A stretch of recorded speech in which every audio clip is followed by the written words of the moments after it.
De quoi je me mail, François Sorel, 01net TV. Bonjour à vous toutes et à vous tous et bienvenue dans De quoi je mêle, toute l'actualité des nouvelles techno, vous le savez, avec une nouveauté cette semaine et dorénavant De quoi je mêle sera diffusé aussi sur la radio RMC tous les dimanches entre 6h et 7h. Voilà, ça vous permet à vous qui vous levez tôt par exemple le dimanche matin d'écouter De quoi je mêle. Ça n'enlève pas bien évidemment vos habitudes d'écoute de quoi je mêle si vous nous écoutez dès le vendredi en podcast sur rmc.fr ou sur les applis des podcasts, ça ne bouge pas, on est toujours là. Et en vidéo bien sûr sur 01nettv.com et sur la chaîne YouTube de 01net TV. Puis on salue donc ceux qui nous écoutent pour la première fois sur RMC. On est ravis de vous retrouver après 10 ans d'absence puisque De quoi je mêle était diffusé il y a 10 ans, tout pile à l'époque sur RMC. Donc c'est le retour.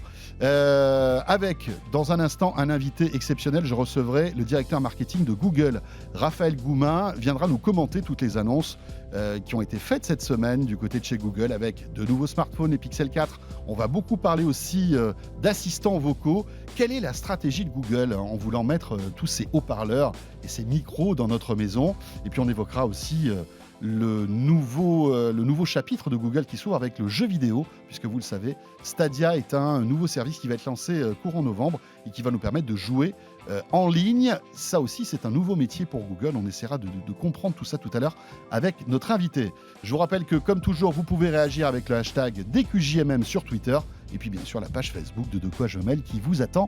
Merci d'être là et bienvenue à vous tous. De quoi je me mail, François Sorel, 01net TV.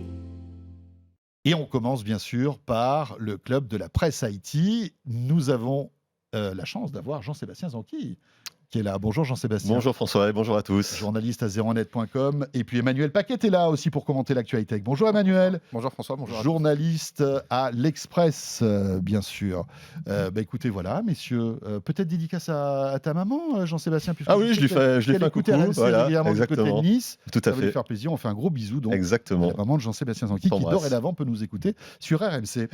Alors, on va commencer par l'actu de cette semaine et évidemment pas mal de choses. Et notamment cette rumeur assez étonnante, Apple aurait dans sa malle, dans sa petite valise, peut-être un nouvel iPhone qui pourrait sortir dans quelques semaines, voire quelques mois. Oui, tout à fait, qui sortirait a priori au premier trimestre 2020. Et quel serait cet iPhone ? Ça serait l'iPhone SE 2. Donc voilà, je ne sais pas si vous vous souvenez du SE qui était sorti en 2016. C'était en gros le format de l'iPhone 5, donc avec l'écran 4 pouces. Petit format. Voilà, mais avec la technologie de l'iPhone 6S qui était l'iPhone haut de gamme à l'époque. Nouvel appareil photo, exactement. Processeur plus rapide, etc. Tout à fait. Un truc qui revenait un peu au goût du jour. Exactement. Et là, en fait, Apple ferait la même chose avec un iPhone SE 2 qui aurait le même design donc, que l'iPhone 8, mais qui aurait le processeur A13, qui est le processeur actuel des iPhone Pro, des iPhone 11 et iPhone 11 Pro, avec 3 Go de RAM, donc le même technologie à l'intérieur, la même puissance. Le même réacteur, on va dire, la même puissance. Exactement, mais avec ce form factor de l'iPhone 8, donc avec le Touch ID, etc. L'écran avec encore les bords, tout ça. Mais ce qui est intéressant dans cet iPhone, c'est que il serait vendu à 399 €. Donc, ça serait un prix qui défie toute concurrence pour un iPhone. L'iPhone SE était sorti au même prix à l'époque et ça reste l'iPhone le moins cher de l'histoire des iPhones chez Apple. Qui avait très très bien marché à l'époque. Exactement, voilà. Il n'est plus dans la gamme, tout à fait. Depuis pas mal d'années. Mais c'était un téléphone qui avait beaucoup marché. Exactement. Donc ça permettrait à Apple de reprendre un petit peu la main sur les téléphones entrée de gamme, pas tout à fait, mais milieu de gamme, sur lesquels ils sont maintenant assez absents. On sait que Apple vise plutôt du très haut de gamme en ce moment. C'est des téléphones qui sont à 750, voire plus de 1500 € pour les grands modèles avec des configurations incroyables. Donc ça permettrait de faire du volume, pourquoi pas Apple, encore plus qu'actuellement. Alors bon, on vous a montré, si vous êtes avec nous en vidéo, on vous montre des vidéos concept de ce nouvel iPhone.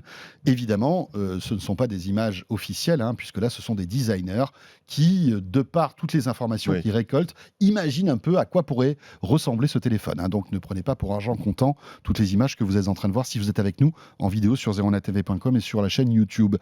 Emmanuel, alors évidemment, rappelons que ce sont que des rumeurs qui sont malgré tout, qui viennent, Jean-Sébastien, d'informateurs, on va dire, qui sont sérieux. Oui, c'est Ming Chi Kuo qui est analyste, qui connaît très très bien Apple, et en général, ces informations sont très justes, voire tout le temps justes. Donc c'est pour ça qu'on en parle, parce qu'on a quand même assez confiance dans ce monsieur. Emmanuel ? stratégiquement, c'est intéressant de la part d'Apple de sortir ce petit téléphone pas cher. Oui, parce que pas cher pour Apple. Oui, pas cher pour Apple, bien sûr. Mais on voit effectivement, c'est ce que disait Jean-Sébastien, l'idée c'est dans un marché qui est quand même en forte décélération, le marché du smartphone, où on est dans un taux d'équipement, on est plutôt sur un marché de renouvellement des téléphones. L'idée pour Apple, c'est d'essayer de continuer à être quand même une marque importante. D'ailleurs, toujours la première marque mondiale aujourd'hui, selon le classement Interbrand qui a été diffusé aujourd'hui, donc la marque la plus puissante au monde. Mais pour continuer à être la marque la plus puissante et diffuser des terminaux, pour après pousser des services, dont on parlera plus tard, qui sont donc les services d'Apple TV+, de jeux avec arcade, c'est d'avoir une base installée la plus large possible de terminaux et donc de commencer à descendre au niveau des gammes.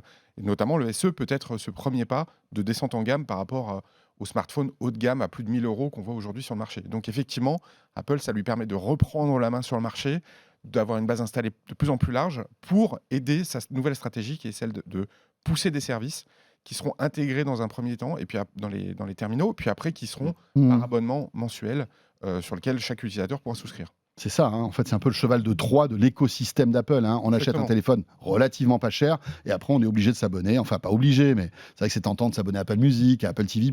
Très bien intégré dans les OS, dans iOS, etc. Et puis à chaque fois, paf, on rajoute un petit peu d'argent tous les mois. Oui. Mais ce téléphone va concurrencer directement l'iPhone 8 qui est toujours dans la gamme, Jean-Sébastien. Oui, mais alors ça va certainement bouger à un moment où il va arriver. Disparaître l'iPhone 8 à ce moment-là. Tout à fait, oui. Il va certainement y avoir un remaniement de gamme, tout à fait. À suivre donc. Et alors, les dates de sortie, ça serait début d'année prochaine. Premier trimestre 2020, a priori, selon Ming Chi Kuo, donc d'ici 3-4 mois. On verra parce que ça serait une première pour Apple de sortir un iPhone comme ça, en dehors de la fenêtre de la rentrée. Il l'avait fait avec le premier SE. Oui, c'est vrai. Qui était sorti au mois d'avril, je crois, si je ne m'abuse. Donc c'est vraiment un téléphone assez singulier dans la gamme d'Apple. Et qui rencontrera sans doute beaucoup de succès. On revient sur l'actualité de cette semaine. On l'évoquera plus longuement avec notre invité Raphaël Goumin tout à l'heure, le directeur marketing de chez Google, mais on ne peut pas passer à côté quand même. Très brièvement, les annonces de la keynote de Google de mardi dernier, Made by Google, avec donc toute une flopée de nouveaux produits qui ont été présentés. Oui, exactement, avec le plus emblématique, on va dire, de tous ces produits, c'est le Pixel 4, donc le smartphone de Google qui a été amélioré en photo, avec enfin un double module caméra, avec aussi une nouvelle version d'assistant, de Google Assistant, qui est plus rapide. Et alors pourquoi plus rapide ? Parce qu'elle tourne en local sur le téléphone. Il y a certaines fonctionnalités qui ne font pas appel au serveur de Google. Donc ça permet justement d'être plus réactif. C'est une première pour Google. Il a un écran 90 Hz, ce qui permet aussi d'avoir une fluidité améliorée quand on fait défiler des informations sur l'écran. Et puis il a aussi ce sorte de radar en façade qui permet au téléphone de détecter quand on s'approche de lui. Par exemple, vous avez un réveil qui sonne, vous tendez la main vers le téléphone, le réveil, le volume de la sonnerie va s'abaisser quand on arrive vers le automatiquement vers le Parce qu'il téléphone. va détecter que une main rentre dans son périmètre. Voilà, exactement. On peut aussi avoir des gestuels pour changer de chanson. Ouais. Et puis il y a aussi une fonctionnalité de reconnaissance faciale qui est, selon Google, aussi performante et aussi sécurisée que le Face ID d'Apple. Sauf que ce vendredi, la BBC s'est rendu compte que la reconnaissance faciale fonctionnait même quand on avait les yeux fermés. Alors ça pose un vrai souci, parce que ça veut dire que quelqu'un peut prendre votre téléphone pendant que vous dormez, le mettre devant vous et accéder à votre téléphone. Alors que Face ID, ça demande l'attention, il faut regarder le téléphone et avoir les yeux ouverts.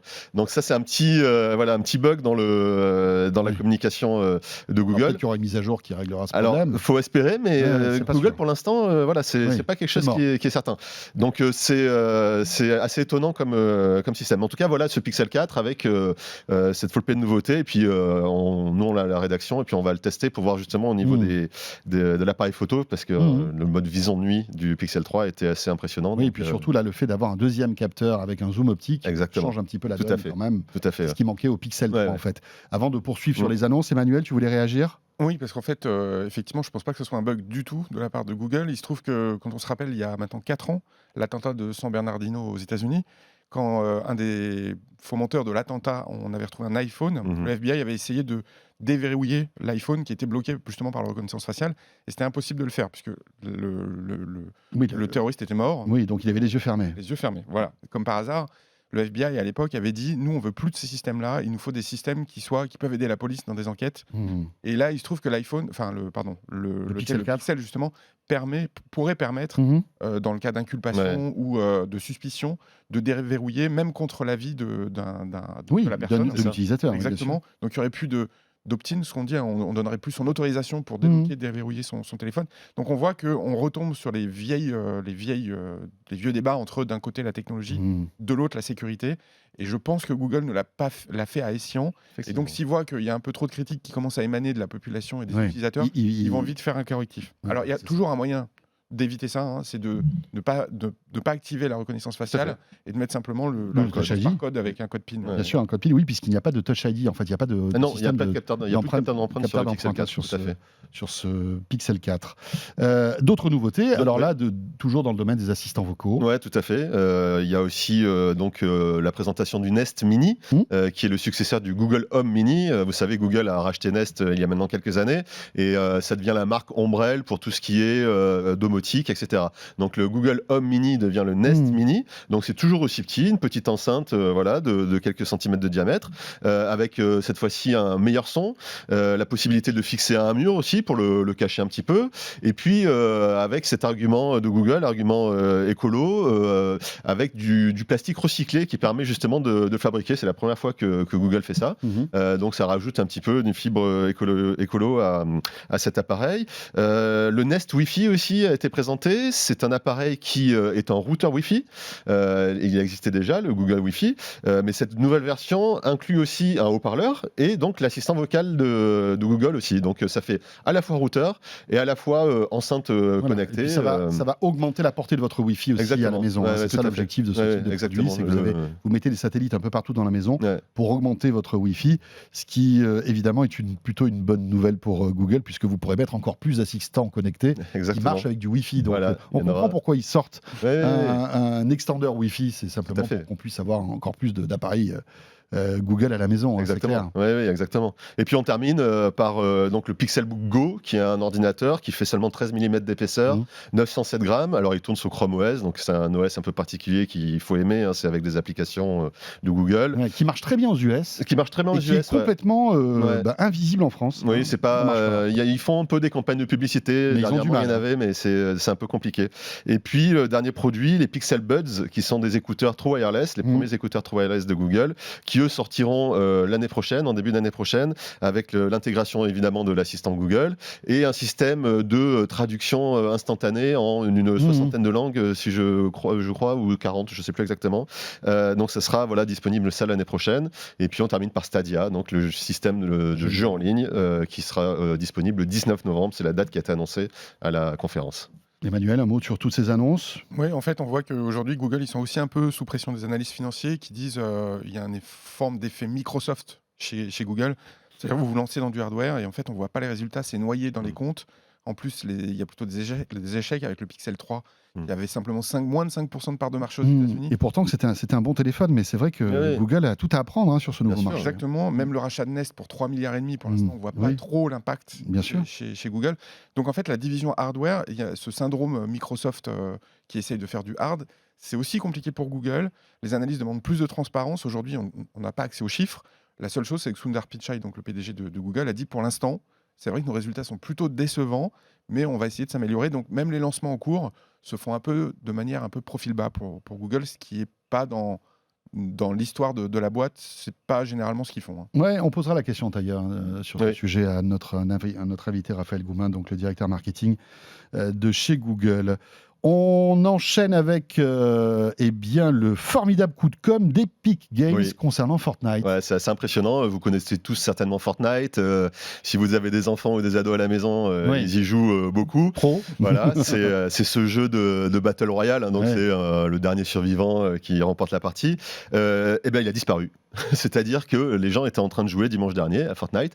Et d'un coup, il y a une météorite qui est tombée sur la carte de jeu, sur laquelle on évolue. Et les gens trouvaient ça bizarre. Et en fait, il y a un trou noir qui s'est créé et la carte a été absorbée par ce trou noir. Donc c'était complètement surréaliste. On a vu sur tous les réseaux sociaux les gens qui hallucinaient complètement de voir le jeu disparaître en direct sous leurs yeux, quoi. C'est quand même assez impressionnant. Et c'est pas les parents qui avaient envoyé une météorite sur le smartphone des enfants, non. Alors ils ont dû être contents parce que pendant 36 heures, le jeu était indisponible. C'est-à-dire, c'est quand même un jeu qui a un succès phénoménal. Et Epic s'est quand même autorisé à enlever ce jeu pendant 36 heures. Et en fait, cet épisode marquait justement la fin de la saison 10 de Fortnite et même du chapitre 1, donc qui regroupe toute la saison 10. À chaque saison, il y a des nouveautés qui apparaissent au niveau de la carte. Un peu comme une série télé finalement. C'est un petit peu ça.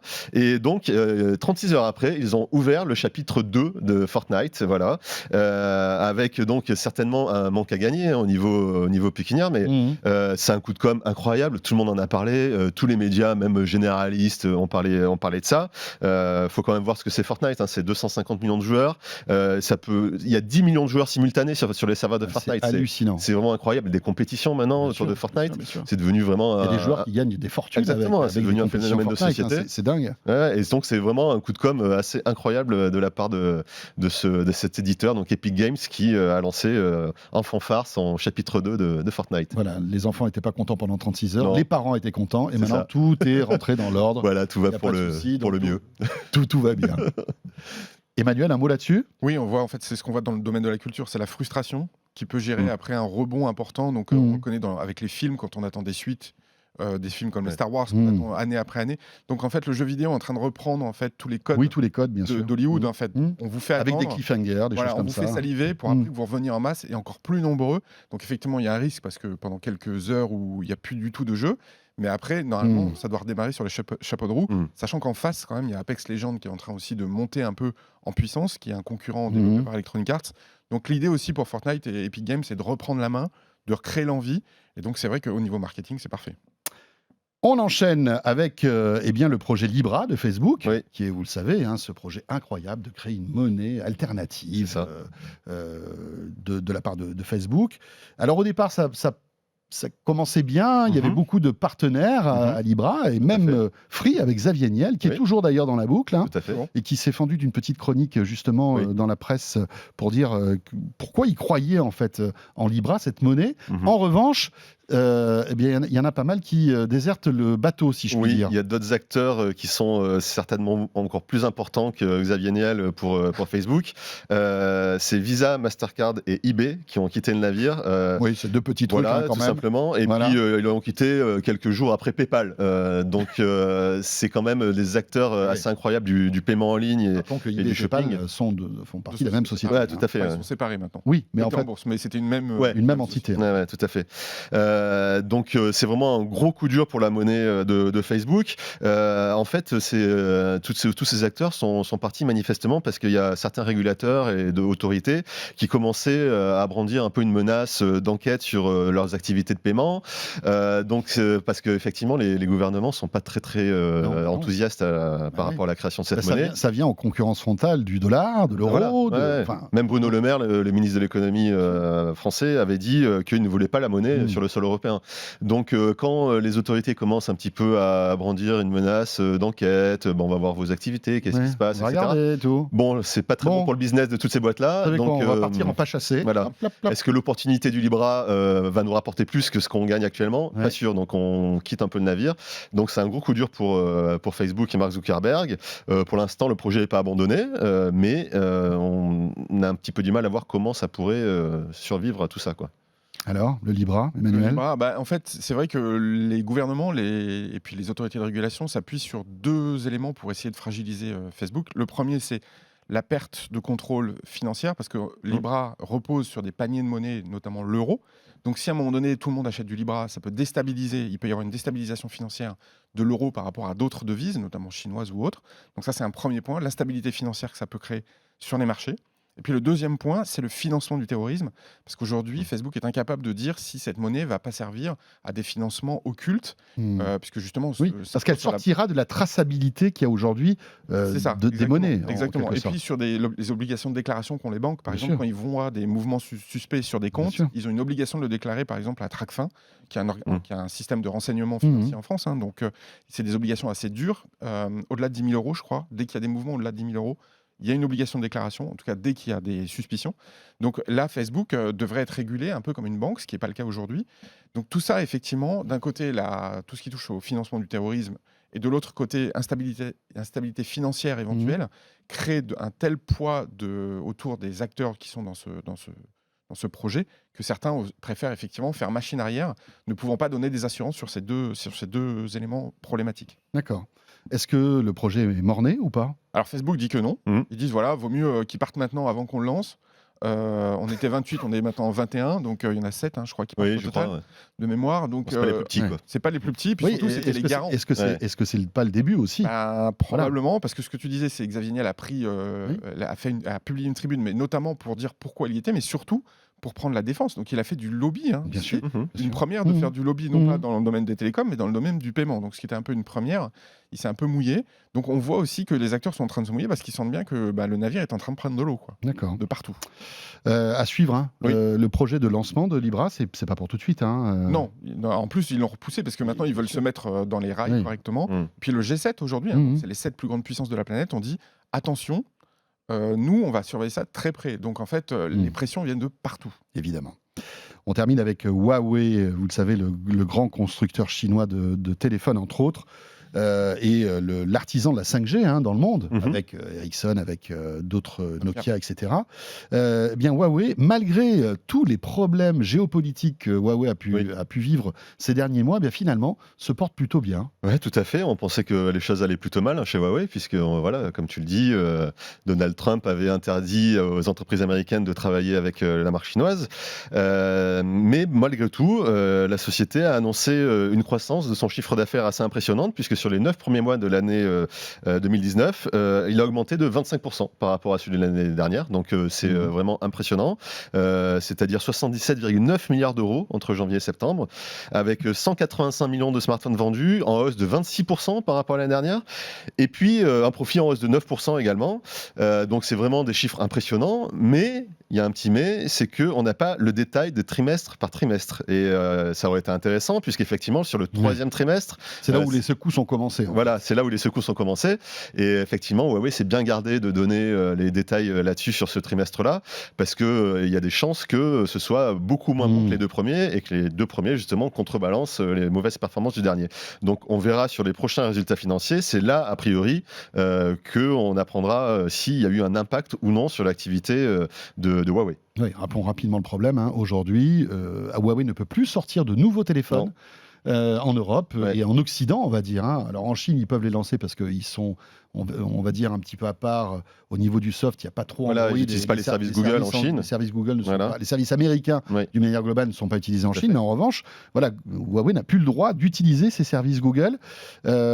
Ces chiffres sont en trompe-l'œil, à ton avis, Emmanuel, ou pas? Oui, moi je suis un peu d'accord avec ce que disait Jean-Sébastien, parce qu'en fait, Huawei, on en avait parlé, il y a eu une grande campagne anti-Apple au niveau chinois en disant regardez, on essaye de tuer Huawei, notre champion national.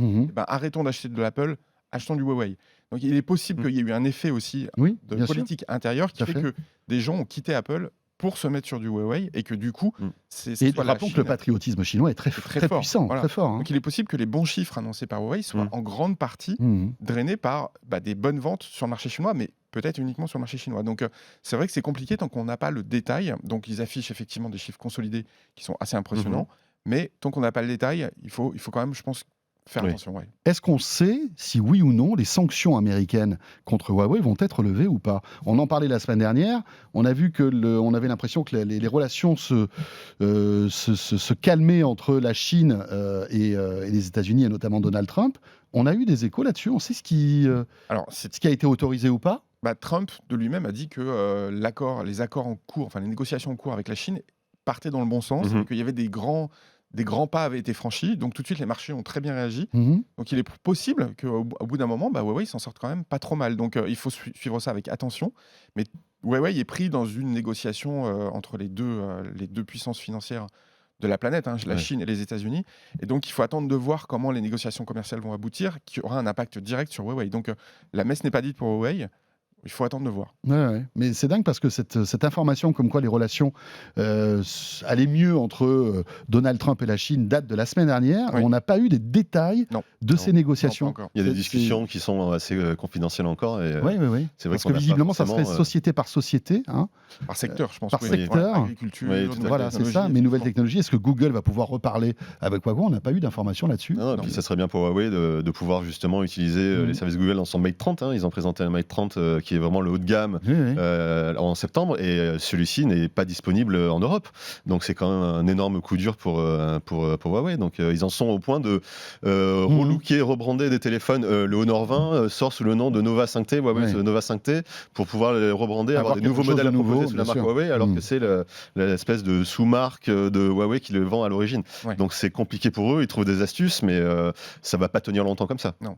Après, il y a quand même une bonne nouvelle cette semaine pour eux, c'est que l'Allemagne a dit qu'ils n'allaient pas interdire la 5G de Huawei dans l'infrastructure des opérateurs télécoms.